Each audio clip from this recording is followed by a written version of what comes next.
जय हिंद साथियों, आपका स्वागत है आपके अपने यूट्यूब चैनल एजुकेशनल टेम्पल में। दोस्तों, BA first year first semester सत्र 2022-23 इंट्रोडक्शन टू दीनदयाल उपाध्याय यानी पंडित दीनदयाल उपाध्याय जी का जीवन परिचय में लेकर आ गया हूँ। परीक्षा में आपको इसी में से प्रश्न मिलेंगे, सब्जेक्टिव प्लस सब्जेक्टिव दोनों टाइप के, तो इसे ध्यान से देखिएगा। और चैनल पे अगर नया है तो चैनल को सब्सक्राइब कर लीजिएगा और बेल आइकन को प्रेस कर लीजिएगा, ताकि जब मैं इसका सब्जेक्टिव टाइप का क्वेश्चन यानी मॉडल पेपर अपलोड करूं या ऑब्जेक्टिव टाइप का मॉडल पेपर अपलोड करूं तो आपके पास नोटिफिकेशन पहुंच जाए। और इसका पीडीएफ चाहिए तो आप हमारे टेलीग्राम चैनल को ज्वाइन कर लीजिएगा, जिसका लिंक मैं इसी वीडियो के डिस्क्रिप्शन में डाल दूंगा। तो आइए देखते हैं यहाँ पर। पंडित दीनदयाल उपाध्याय जी का जन्म 25 सितंबर 1916 ईस्वी को मथुरा जिले के नगला चंद्रभान ग्राम में हुआ था। यहाँ से आपका प्रश्न ऑब्जेक्टिव टाइप का बन सकता है कि पंडित दीनदयाल का उपाध्याय कहाँ हुआ था, किस ग्राम में, तो चंद्रभान ग्राम में हुआ था यहाँ से। और उनका जन्म कब हुआ था, 25 सितंबर 1916 ईस्वी को हुआ था। तो इसे आप लोग इस बिंदु को याद रखिएगा। उनके पिता का नाम भगवती प्रसाद उपाध्याय था। यहाँ पर प्रश्न बन सकता है कि उनके पिता का क्या नाम था, तो भगवती प्रसाद उपाध्याय, जो नगला चंद्रभान फरहत मथुरा के निवासी थे।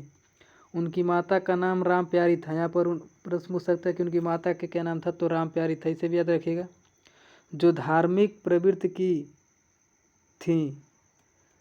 पिता रेलवे में जलेसर रोड स्टेशन के सहायक स्टेशन मास्टर थे। यानी पंडित दीनदयाल उपाध्याय जी के पिता एक स्टेशन मास्टर थे। रेल की नौकरी होने के कारण उनके पिता का अधिक समय बाहर ही बीतता था। कभी कभी छुट्टी मिलने पर ही वह घर आते थे। उनका एक छोटा भाई भी था जिसका नाम शिवदयाल था। यहाँ पर पूछ सकता है कि पंडित दीनदयाल उपाध्याय का भाई का क्या नाम था, तो शिवदयाल। और उसके बाद इनके पिता भगवती प्रसाद ने बच्चे को ननिहाल भेज दिया, यानी कुछ समय बाद अपने बच्चे को ननिहाल भेज देते हैं। उस समय उपाध्याय जी के नाना चुन्नीलाल शुक्ला ने पूछ सकता है कि उनके नाना जी का क्या नाम था, तो चुन्नीलाल शुक्ला, इसे भी याद रखिएगा। शुक्ला धानक्या जयपुर राजस्थान में स्टेशन मास्टर थे, तो ये भी स्टेशन मास्टर थे। नाना का परिवार बहुत ही बड़ा था। दीनदयाल अपने ममेरे भाइयों के साथ बड़े हुए। नाना का गांव आगरा जिले फतेहपुर सीकरी के पास गुड़ की मड़ई था।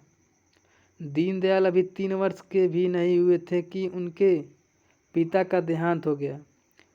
पति की मृत्यु से उनकी माता यानी माँ राम प्यारी को अपना जीवन अंधकारमय लगने लगा। अभी बहुत बीमार रहने लगी और उन्हें क्षय रोग लग गया। 8 अगस्त 1924 ईस्वी को भी उनका भी देहांत हो गया। उस समय दीनदयाल उपाध्याय जी का उनका आयु 7 वर्ष के थे। और 1926 में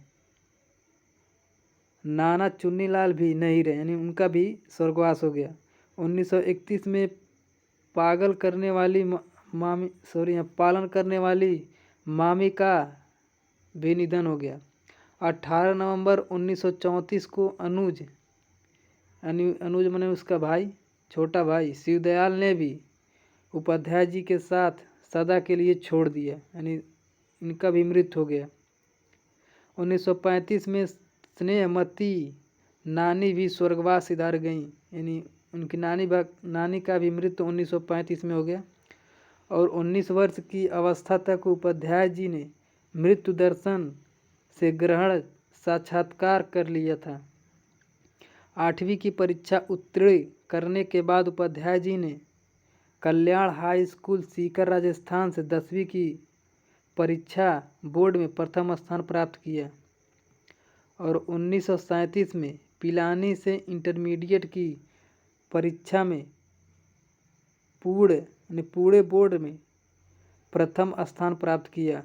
1938 में कानपुर के सनातन धर्म कॉलेज से बीए करने के लिए सेंट जॉन्स कॉलेज आगरा में प्रवेश लिया। उसी बीच इनकी बहन रमा देवी की बीमारी की वजह से मृत्यु हो गई। 1937 में जब कानपुर से बीए कर रहे थे, अपने सपाटी बालूजी महाशब्दे की प्रेरणा से राष्ट्रीय स्वयंसेवक संघ के संपर्क में आए। पूछ सकता है कि इनके मित्र का क्या नाम था, तो बालूजी। संघ के संस्थापक हेडगेवार का सान्निध्य कानपुर में ही मिला। संघ के माध्यम से उपाध्याय जी राजनीति में आए। 21 अक्टूबर 1951 को श्यामा प्रसाद मुखर्जी की अध्यक्षता में भारतीय जनसंघ की स्थापना हुई। गुरुजी गोलवालकर जी यानी की प्रेरणा इनमें निहित थी।